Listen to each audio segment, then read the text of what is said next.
বুঝুন যে এই পঞ্চায়েত গড় দিতে সময় হাজার হাজার টাকা লওয়া হয়েছে না আপনার কই, কিন্তু এই পঞ্চায়েতে তো কোনো আন্দোলন হয়েছে না।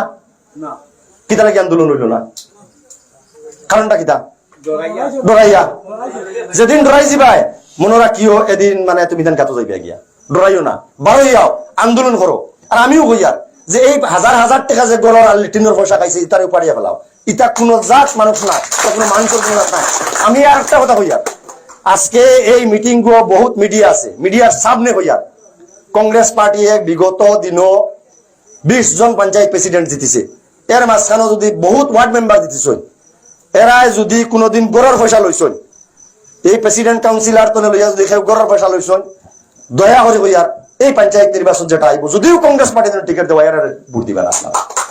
লিখা থাকতে বেইমানগরে পঞ্চায়েত কোনোদিন চান্স দিও না, কোন জায়গা পঞ্চায়েত দিব না, এমএলএ এমপি কোন বেইমান হলরে ভোট দিতে গেলে ইমানদার হলরে ভোট দেও, যে কি আপনি তোর দেশের দশর কাম করতে পারবো।